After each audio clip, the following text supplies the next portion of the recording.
Hello, everyone, and welcome to episode number 51. I cannot believe we are here already. Exciting today with Dr. Corrie Block. Find meaning at work. Since we are all very caught up in our activities, it's highly important that we truly find a purpose in everything that we do. Just a Mhm. bit about Dr. Corey because he'll be doing the talking today. I'm just here to ask a question or two. Dr. Corey is a world leading expert in business strategy, organizational behavior, and leadership. He is the professor of strategic management and Monarch Business School in Switzerland and certified NLP and executive coach with over 25 years experience working on more than 150 companies. This is quite impressive. Your biography is quite amazing to read. You have so many achievements. However, Dr. Corey, how did it all start? What is your story? Thank you. Yeah, look, I'm humbled by all of that. I appreciate your introduction. If you want to know about my profile, connect with me, please, on LinkedIn.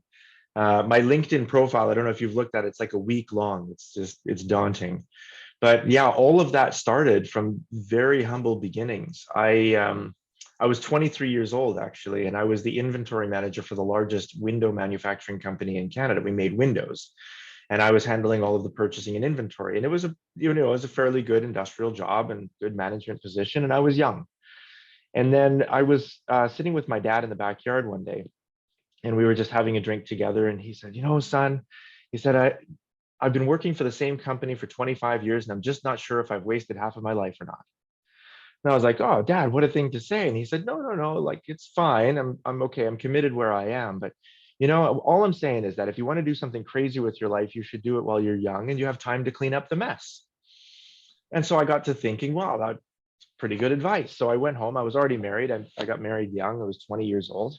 And I went home and I talked to my wife and I said, hey, listen, what do you think if we just quit our jobs and sell everything and move to the other side of the world for a while? And she's like, okay. So she got excited about it. I got excited about it. And we did that. We sold everything. We had just a very small pot of savings. And we moved to the other side of the world. We moved to Estonia. It's a small post-Soviet northern Baltic state, absolutely beautiful, beautiful little country. Because we had a friend that was living there, and he said, "You should come to Estonia. It's amazing." But it's a very small country, and we ended up there, and the environment for starting new companies and starting new organizations was very good. So we started our first organization there, but it didn't take off as quickly as we had hoped. We're learning the language, it's a foreign country, we're starting a new organization. Like it was tough. And so for the first no, it was about a year actually. My wife and I, my first wife and I, we ate potatoes for almost a whole year. And that's because we couldn't afford anything else. There wasn't big grocery stores at that time. We didn't have a lot of money. We were spending almost everything that we had on rent and transportation, and then everything that we could, we would pump back into the company. So my wife became anemic, and both of us were malnourished. Actually, after about 9 months, we went and got checked up by the doctor, and that was because we hadn't eaten protein. We were iron deficient. Like it was really it was really challenging. Walking to work in the snow, taking the bus in the minus 30-degree winter. It was a very challenging environment. And I think entrepreneurs nowadays have such an easier environment in which to start their companies. Now there's VCs and incubators and accelerators, and governments all over the world are pouring money and time and effort into making it easier to start organizations. Well, it wasn't always like that. And so for us in the very beginning, it was kind of a walking uphill every day, both ways in the snow sort of experience. But eventually we got it and things started to work. And my first organization did very well. And so I started a few other companies. And in Estonia, I started 5 companies. 4 of them did well enough and I exited from them. And one of them I buried. I failed in that company because I was arrogant. I was young. I was like 25 years old. I decided to start a clothing company. And who was I to start a clothing company? I had no idea what I was doing. I didn't do the market research. I poured a whole bunch of money into it and burned all of it, and it died in its infancy. So not only have I had successful organizations in the past, but I've had unsuccessful organizations too, and I know how to fail pretty spectacularly. But that was the beginning. After that, we moved into Yemen. We lived in Yemen for 5 years, and that was challenging. It was a challenging environment, but we moved there because we wanted to give our kids a new kind of experience in their lives. And I only intended to stay for a couple of years, learn Arabic, but the culture was so fun. It was so fascinating to live there. Such a different kind of life. It's like a whole different world. And so we stayed there for 5 years, and I did some consulting for the largest organizations in the country, did some work in oil and gas and FMCG. And then eventually we moved to Dubai. And in Dubai, I've been here for 10 years. Oh, I didn't tell you. In 2008, while we were living in Yemen, I went bankrupt for the first time. Okay, so I've been bankrupt twice. Okay, the first time I went bankrupt was in 2008. It was during the global financial crisis. We had all of our money invested, and our broker, who had done the investments for us, the investment broker himself went bankrupt. And so we lost everything. And it was very humbling because we were doing okay, like things were okay. We thought that we were stable, and then through no fault of our own, just everything is gone, right? So now I'm living in Yemen, no company, no savings, nothing. And so what do, right? You find the bottom of a bottle of beer and you get back to work. That's what you do. That's well, anyway, that's my methodology. Is you have a beer and then you feel sorry for yourself, and then you go to work. That's it. You put a cap on it. Feel sorry for yourself for 10 minutes and then get back to work. So then I built up again from nothing. When we moved to Dubai, and I've been in Dubai now for 10 years, I have started a couple of more companies here, successful ones, and then one which was my baby. I started a consulting strategy and consulting firm a number of years ago, and again, it was through no fault of my own. My partner, whom I was in business with, was indicted on fraud charges, and the company went down as a result of that because all of his trade licenses were suspended, and that include mine. So all of my investment, once again, done, all gone, just wiped away. 40 employees gone, right? And suddenly I have no company, no employees, and no savings again. And so I went bankrupt for the second time in my life, and that was in 2015. So that was only 7 years ago. And everything else that I've done, I've built back up again from nothing. You find the bottom of a bottle of beer and you get back to work. You feel sorry for yourself for 10 minutes and you get back to work because there's no other choice. So it's, I'm not only a product of my success, I'm also a product of tremendous challenges and what many would consider to be catastrophic failures. I've been bankrupt a couple of times. I've buried 2 of my own companies in addition to the ones that have succeeded. And now I'm very grateful to have earned the right to do whatever I want, basically. So I have a great emeritus status in the industry, and now in the strategy and executive coaching industry. And so I only work for companies that I think are cool. I only work on problems that I enjoy, and I only work with people that I would hang out with. So I have an employee roster of 1. It's just me in my company. So don't be impressed. I'm a solopreneur, and all of the other companies that I work with, I work with as an investor, not as an employee and not as a manager. So I have teams of people around me, but I'm not a direct line manager anymore. I'm an investor with them. So I have partners now instead of employees. Yeah, and I think it's a very different way to work and to live, but that's how I've earned my way to where I am now, is just a tremendous amount of unsexy, unflattering, hard work. And that's what they don't tell you, I didn't get here from privilege. I didn't get here from luck. It wasn't great opportunity at the right time. It was just a lot of hard work. When my friends were at the club, I was in the library. And when others were at the bar on a Friday night, I was doing research and I was writing. And that was the key to getting me to where I am now, is the ability to decide what I want to do in spite of how I feel, is the ability to choose to just get it done when it needed to get done. So now I'm very happy as an employee of a company of 1 and working for some of the biggest names in the world. I'm very honored to be doing coaching and training for companies like Microsoft, the World Bank, and the United Nations. It's really just a lot of fun. being at that level and improving the quality of thousands of lives all at the same time. What a story, Dr. Corrie. I mean, I have thousands of questions now. I think we'll be here for 5 hours, but since we only have a limited amount of time, let me just ask Yeah. you, what are your biggest lessons from the failures that you went through? And I say Yeah. failure like this with a quote, Yeah.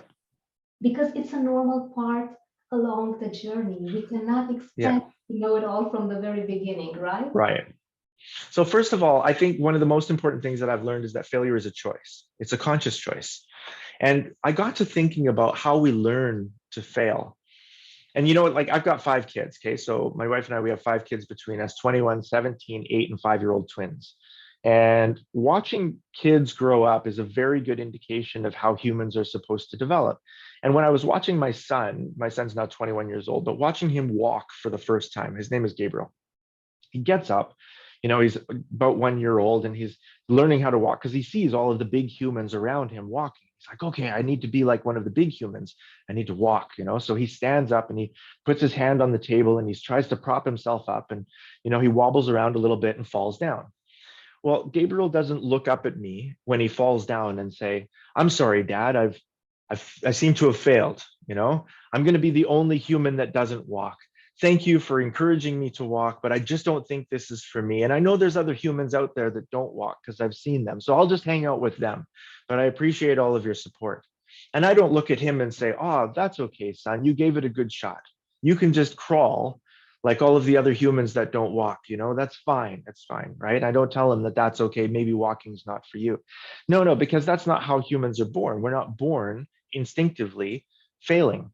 We're born instinctively with 2 outcomes. When we try something for the first time, we have 2 outcomes. One is success and the other is learning. Okay? We don't fail. We succeed or we learn. So when he stands up to walk, he falls down, but then he doesn't accept failure. He's down, but he has learned a way to not walk. So then he knows that next time he stands up, he has to position his hips a little differently, position his knees and his ankles a little differently, make sure his balance is a little bit more in the center, and then he tries again, and maybe he falls again, and maybe he falls 6 or 7 times, but never once does it occur to him to just stop trying. It's only later on in our childhood, our early childhood development, that we learn to fail, and we are taught to fail by probably some loving, caring adult around us who looks at us and says, there, Corrie, maybe that's just not for you. And then because that person is older than us and we respect them and we honor them and they're taller than us and they must be wiser than us, well, we believe them and we think, oh, maybe that's just not for me. And so we accept the possibility of failure. And that's when we learn to fail for the very first time. At some point in our childhood, we learn that failure is an option. And failure then becomes the conscious choice to forego the learning experience that comes from an undesired outcome and to stop trying. Once you ignore the learning experience and stop trying, then you've chosen that that's a failure, but that's a conscious choice, right? So I wouldn't consider the bankruptcies or the buried companies as failures because I learned from them. I learned from all of those difficult experiences. I learned what not to do and I learned what to do. And I learned how I wanted to value myself and my own life. And so I wouldn't consider those things failures because they were learning opportunities for me. Yeah, it was an undesired outcome. It was an unexpected, undesired outcome, and it was not fun. It was very hard, not pleasurable at all, but there were tremendous learning experiences for me. And so I learned that failure is a choice, and it was going to be my choice if I stood up again or not. And I stood up again. And I've learned actually that, well, first of all, ending your company is not fatal. You won't die from that. So if a company goes down because you as an entrepreneur make prideful choices, or maybe your partner makes a mistake, well, you know what? It's survivable. It sucks, but you can survive it. You're not going to die from it. And bankruptcy, if you end up going bankrupt at some point in your life and you have nothing left in your savings account, it's survivable. Okay, it sucks. It's not fun. It's not a pleasurable experience, but you can survive that. And I've learned that. I've learned that these things, they're difficult, but they're not fatal, right? I haven't died as a result of them. And in fact, I've learned a great deal through them that I've been able to apply to my life subsequently. So yeah, that's what I've learned most from those hard experiences. I think the other thing that I want people to recognize is that the most fulfilling things in my life are not the things that made me happy. We are chasing happiness so much these days, right? We think, oh, we need to be happy, and happiness is so much a theme. In the UAE, we have the Minister of Happiness, and all of our government centers are called customer happiness centers. And in all of our HR programs and all of the major companies, they're measuring employee happiness. How happy are our employees? And every time you walk in and out of a bakery or a restaurant, there's a little sign there to say, how happy are you with the service today? Well, we're measuring happiness as though happiness is what's going to matter to us in the long term, but it doesn't. What has mattered to me most in the long run of my life up until now is not the things that made me happy, but the things that were fulfilling. And the things that were fulfilling made me miserable at times, and I was decidedly unhappy. So things like raising kids, I can tell you now, as a father of 5 kids, raising kids does not make me happy. Like, I spend about 15% of that time in bliss and joy and laughing my face off and having a good time. The other 85% is just really hard work, right? You got to feed them. You got to make sure they're not killing themselves. You have to make sure they get their homework done and clean their room and show up on time to things. Like, it's hard work. And that's the same with starting a company. 15% pure joy, 85% hard work. Doing a PhD, 15% joy, 85% work. Writing a book, all of these really fulfilling things. Being in a long-term committed relationship it's the same. It's 85% hard work, and I think that's true of everything that's going to be truly fulfilling in your life. If you want your life to be fulfilled, you have to get used to doing things that require work, because it's the effort, it's the 85% hard work that you put into it that makes it fulfilling. You know, whatever your long-term project is, raising kids, having starting a business, writing a book, finishing a degree, all of those things require a tremendous amount of effort, and nobody's going to be there to cheer you on, and you're going to have to kick your own ass in order to get that done. And that's not going to make you happy. If you want to be happy, eat a Big Mac and watch Netflix. Like that will make you happy. It's not going to be fulfilling, I guarantee you, but you'll be sitting there with lots of dopamine in your head, having a joyous experience, watching a great movie, stuffing your face with sugar, fat, and salt. You're going to be happy, but it's not going to be fulfilling. And I think happiness is a distraction from fulfillment, and we're chasing the wrong thing. And most of us, we would find our lives to be so much more meaningful if we were chasing fulfillment instead of happiness. Wow, I have not heard this perspective ever, Dr. Corey. I love it, and it just makes so much sense. And I was smiling when you told me about the children and how they get to start walking and how you just prevent them from killing themselves and all the hard work Yeah. put into that. My 2-year-old last night, 5 a.m., still not asleep. She wanted to play. She wanted to sing and to have her bedtime stories read. Yeah. So right, these are the things that are very fulfilling. That 50% that you get at the end of it. Love Yeah. it. Yeah. Yeah. We distract ourselves so many times with things that aren't going to matter in the long term. And then we fill our lives with things that make us happy at the expense of true fulfillment. And so we never actually, it's becoming more and more rare for people to commit themselves. Like like I said, a long-term committed relationship can only succeed if you have the long term and if you have the committed.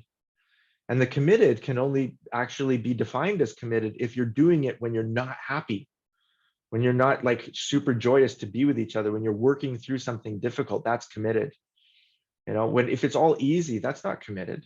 Committed is when you're together when it's hard. That's committed. And that's the same thing with anything. Like when you're doing something that takes a tremendous amount of work, doing a PhD takes thousands of hours of effort. Well, you have to be committed to that. And that's not going to make it. I honestly spent very little of that time thinking, oh, this is pure joy for me. Sometimes you have like this epiphany, or you read something that tickles your brain. It's like, oh, that's really cool. So I say, like, yeah, 15% joy, 85% really hard work. And if you want to live a really fulfilling life, you have to do the work. Thank you for saying that, because in a way we are fed with Overnight successes get 6, Mhm. 5, 7, 8, 9 figures in a month, which is completely unrealistic. It takes Yeah. time, it's hard work. And would you say, Dr. Corey, that meaning in our work would relate to fulfillment directly? Yeah, 100%. Look, one of the things that breaks my heart the most is when people say, when I ask them, I usually ask people, what's your name? What do you do? We ask each other this all the time. When somebody meets you for the first time, usually within 2 or 3 questions, they'll ask you about your job. Okay, very interesting, because what you do for work is who you are in society. That's how you're adding value to the world in exchange for a part of the resources. So you can make your dreams come true, so you can pay the rent, feed your family, educate your kids, care for your parents. Okay, so you provide value to the world shares a portion of the resources with you. And that's the deal that you make. And so every time you meet somebody for the very first time, you usually ask them, what's your name and what do you do? And the reason we ask what do you do is because that helps us to relate to you, because your job isn't a job, it's a social role. That's who you are in the economic tribe. That's who you are in the society. That's how you're adding value to the world. So I want to know from you, what is your social role? How are you adding value to the world? Because that helps me know how to talk to you. Are you a project manager? Are you a construction worker? Are you a waitress in a coffee shop? Are you an architect or a lawyer? Once I know who you are as in your social role, then I'll know how to interact with you. I'll know a little bit about the things you might find funny, the news you might find interesting, the topics that we can discuss that we might have in common. So that's why it's really important for people when they meet you for the first time, who are you? Like, what's your name? And what do you do for work?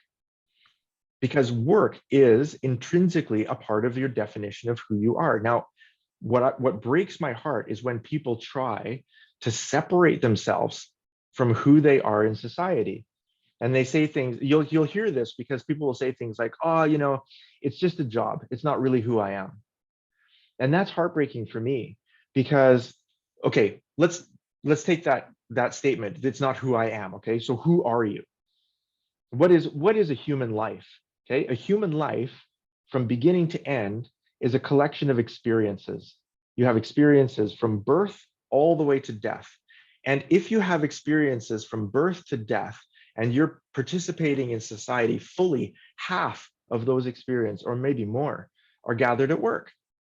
Your work cannot possibly be other than you, right? It's not all of you, but it's not other than you. And, you know, mathematically speaking, it's roughly half of you. You're going to spend a third of your life sleeping, and of the other 2/3, you're going to spend half of it at work and half of it not at work. So whatever you're doing for work, yeah, it's you. It's not all of you, but it's not other than you. And so it really hurts me when I hear people say, "Oh, it's not who I am. It's just a job. I go to work, they pay me, and I do the work." And I'm like, no, that you're missing so much of the richness of life, because look, you don't know how many days you get in your life. You just know that once they're gone, they're never coming back. And if you can't find meaning in what you're doing with half of your life every day, well, that's going to have a serious long-term detrimental psychological effect on how you view your life. And why would you want that? Exactly. And it hurts me when people say that. Oh, it's just a job, it's not who I am. And I think, no, that's so wrong, because whether you like it or not, that is where you're gathering half of your experience as a human every day. And for me personally, I'm not willing to waste half of a human life today. And I don't think you should either, especially not your own. So I think everyone should try to pursue connecting with the meaning and purpose for why they show up to work every day. And it doesn't matter where you work or what you do, because most people, most of the time, we don't care what we do for work. We care very much about why we're working and who we're working with. And if we have good relationships with the people around us, and we have a clear understanding of our purpose for showing up every day, the what doesn't matter, right? I was doing restructuring for the ATCO group of companies in Oman about 4, maybe 5 years ago now. And I met this guy named Mohammed. He's really cool. He's a ketchup salesman, right? Like, tomato ketchup that you put on potatoes. So the potatoes that I lived on for a year in Estonia, I put ketchup on every day. And so Mohammed is like the best ketchup salesman in the Middle East and North Africa. And he sells tens of thousands of metric tons of ketchup every year. And so I asked him one day, I was sitting down with him just to talk to him about work. And I said, hey, listen, how come you're so passionate about ketchup? And he laughed at me and he goes, "Oh, Dr. Corey, that's really funny. Nobody's passionate about ketchup." And I says, "But you're the most effective ketchup salesman in the Middle East." And he says, "Yeah, but that doesn't mean that I love ketchup. I love my team. I love the people that I work with. The guys in the factory are really cool. My sales team is really great. I love my boss. I love the owners of the company. They're really cool. It's all like a big family here. And I love spending my time with these people. I love winning, so I love it when I go in to talk to my clients and I'm able to give them something that they feel is a win, and they're able to give me something back that I feel is a win. I can bring resources back to share with my economic community. I love that. And I love my family. I love that my being in this job and selling ketchup allows me to give my kids a better quality of life than I had and more education options that I had growing up. But I'm not in love with ketchup. No, I'm not in love with ketchup." And I thought, oh, that's such a good answer, right? Like, because it doesn't matter, right? You can be in any kind of game. Now, Muhammad is a salesman in the ketchup game, but you could be in the fast moving consumer goods game. You could be in the restaurant game, the aviation game. You could be in the education game. It doesn't matter. You can be in the oil and gas or the luxury shoes game. And it doesn't matter which of the economic games you're playing. What matters is who's next to you on the field in that game and why are you there? If you get those two things right, then you can sell ketchup and have the time of your life. Wow, love it. So it's who and why. It doesn't really need to be your most passionate thing that you are working with. And indeed, is interesting, but yeah, you would not expect someone to be in love with it. What Yeah. did you say about this, Dr. Corey, a few years ago? I was in a place where I would hate my job, I would hate my existence. And it all makes Mm. sense as I heard you talk now, because I could have made the decision to just look at things from a different perspective, Yeah. appreciate the people I had around me, which I was too self absorbed, as you said at the beginning, maybe arrogant, a lot of Yeah. ego. I thought I knew it all and I just focused on the activity itself, when indeed it's just so much more that brings fulfillment. So thank you Yeah. for saying Yeah. about that. And No, it's my pleasure. Yeah. could you please share with us, what would you say that fear had to do with your personal development? How do you see fear? Oh, look, fear is usually of something we don't know or we don't understand. We typically fear things we don't know or we don't understand, or we fear things that we've inherited, like public speaking, for example. I was afraid of public speaking when I first started. I started really young, but public speaking is the most common fear among humans, more than the dark, more than heights, spiders, snakes. Public speaking, right? Standing up in front of humans and talking is a very dangerous thing, because if you think back to the 10,000 generations of humans that got you here, right? All 10,000 generations, they were successful, they survived and they adapted. And one of the things that kept them successful was that they did not stand up in front of crowds of people and speak. Because if you think about the way the world used to be, when we lived in an era of violence and scarcity, when there wasn't enough resources to go around, when people died of starvation and simple diseases, and and there were tiny wars, and there was always threats coming at you, it was a very dangerous thing to stand up in front of people and talk. If you were going to stand up in front of a crowd, you're standing up in front of a group of like a few dozen, maybe 100, maybe a few thousand apex predators, right? Other humans are the most dangerous, clever animals on the planet. And if you're going to stand up in an age of violence and scarcity and say anything, guaranteed that whatever you say, no matter what it is going to make two or three of those apex predators very angry. And they might want to kill you for what you've said. So public speaking, traditionally speaking, has been associated with death, right? You don't stand up and speak in public, because people who stand up and speak in public generally die young. Wow, this is So great. we inherit a lot of those fears, right? And we have all of these mechanisms in our heads that are helping us to survive in a world that no longer exists. Up until maybe 250 years ago, it would have been considered perfectly civilized behavior for me to challenge someone to a duel on the street if they insult my mother over dinner. And then we would stand on the street and shoot at each other until one of us died, because that was very civilized behavior back then. It was extremely violent. And we don't do that now. And there's still war and there's still violence in the world, but we're living relatively speaking, in the most peaceful time in all of human history, with the most abundance. We have so much abundance now, more opportunities for jobs, for different kinds of career paths. Most of us can eat more than one meal a day, and most of us can choose what we eat for those 3 meals a day. Like, it's amazing how far we've come just in the last 150 to 250 years. And yet the mechanisms that we have in our brains, mostly the fear mechanisms, are designed to help us to survive in a world that no longer exists, a world of scarcity and violence. And so I think fear for me has been one of those things that reminds me of what helped my ancestors to survive, but it also triggers me to question why it is that I'm afraid of this particular endeavor. Is it because there's a real existential threat? Am I going to be excluded from the community? Am I going to be cut off from the resources of the world? And is my family going to starve and die in the streets because of this decision? Well, probably not, you know? So why would I be afraid of it? And yet the mechanism of fear in the back of our heads is designed to help us become alert to things that in the past, yeah, they would have been very dangerous decisions to make. But we just don't have that many dangerous decisions anymore. And so a lot of the things that we're afraid of, they're not appropriate because we don't live in the world for which those fear mechanisms were designed to help us survive. This is the best, most brilliant definition of fear that I have ever heard. We are no longer in a world that is that dangerous like it was hundreds or thousands of years ago. Very That's rational. right. And I love it so much. And I think that our audience can really put this in practice, because you only need to think a bit, okay, why am I feeling this fear? And you Yeah. understand exactly what is the mechanism behind it. Would you Yeah, 100%. Yeah, definitely.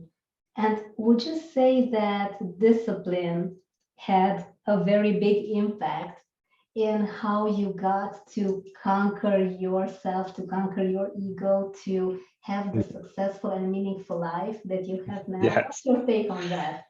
Yeah, like, okay, so there's a process here, right? We talk a lot about motivation in organizational behavior. We talk about intrinsic and extrinsic motivation and how are humans motivated. But the fact is that motivation is actually a very weak force. Motivation, in its most basic sense, is a small hit of dopamine. You've heard of dopamine before?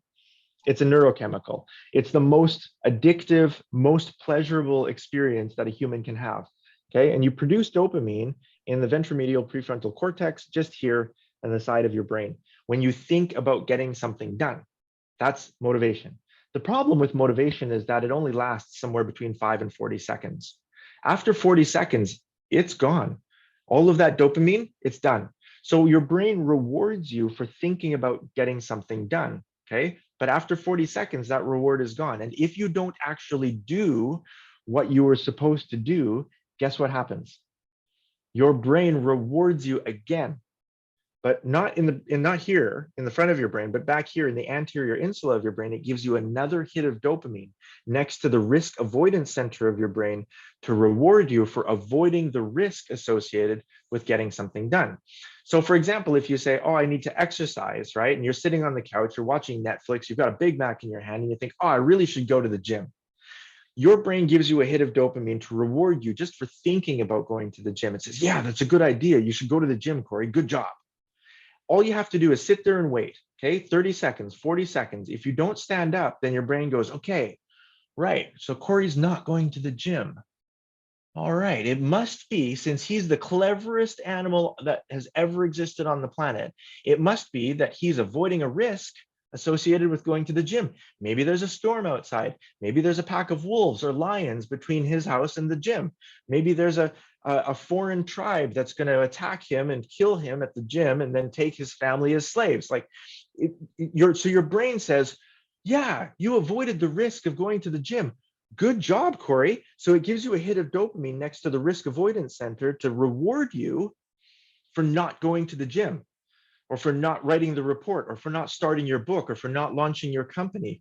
Okay, your brain rewards you for not doing what you know you should be doing, because it's assuming that you're avoiding a risk by not doing it. Because what sensible apex predator would be motivated to get something done and then just choose not to do it? That doesn't make sense. That's not how your brain evolved. Your brain evolved to say, okay, you're an apex predator. If you feel motivated to do something, you should just do it. And if you don't do it, that's because there's a risk. Good job avoiding the risk. So that's what happens is your brain actually, this is in the study of motivation, your brain actually rewards you for not getting something done. So you get one hit of dopamine for thinking about it, one hit of dopamine for not doing it. And that's how you become neurochemically addicted to not feeling like getting anything done. So then you wonder why you sit on the couch day after day and you think, oh, I should go to the gym, or oh, I should write my book, but you don't actually do it. It's because you're literally addicted to not feeling like doing it. That's motivation. Discipline is here.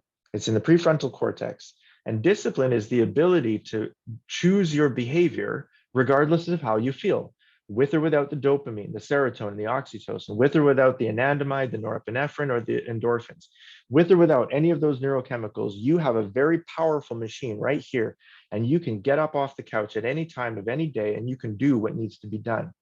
That is willpower. That is discipline. Discipline is the skill of being able to choose your behavior regardless of how you feel. You're angry, but you're going to engage anyway. You want to leave, but you're going to remain committed. You're tired, but you're going to get the report done. You're lazy, but you're going to go to the gym. Like, choosing your behavior regardless of how you feel, that's discipline. And the good news is that if you can ignore the motivation trigger and untrigger and just forget the weakness of motivation and choose discipline, the good news is that if you choose to discipline yourself, you can pattern yourself into a behavior. And after a certain amount of days, the studies are, vague on this, but roughly speaking, it's 21 days, no days off. If you do the same thing over and over again for 21 days with no days off, you will pattern your brain to expect that behavior. And then motivation, which is weak, becomes discipline, which is strong, becomes habit. And habit is effortless. And that is the key. The key is understanding that discipline itself is a transitory phase. It's not something you're going to have to do for 20 years, but it is something you're going to have to do for 20 days. And once you execute that discipline over and over and over again for 21 days, it forms into a habit, and the habit is effortless. Then that becomes patterned behavior. And whatever it is that you were supposed to do, you do naturally. You don't even think about it. You don't have to argue yourself into going to the gym. You just get up and go because that's the time you go to the gym every day. You don't have to convince yourself to write your book because, well, that's the time that you write every day. You don't have to convince yourself to start your company because it's already started and this is the time every day when you work on it, So translating motivation, which is weak, into discipline, which is strong, that's the first step.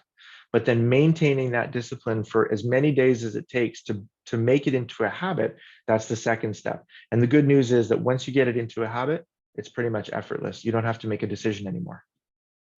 This is beyond fascinating. I am learning so much from you. So thank you very much for sharing this priceless information. Now, that's why we just don't get things done, because we're just literally stuck into these two doses of dopamine. I did not know this. Yeah. It's amazing. Yeah, look, the research on the second hit of dopamine, the one in the anterior insula, that research was only completed in 2019. We've only known this for 3 years, okay, in the neurosciences. It's new information, but it explains a lot. Now we understand what procrastination is.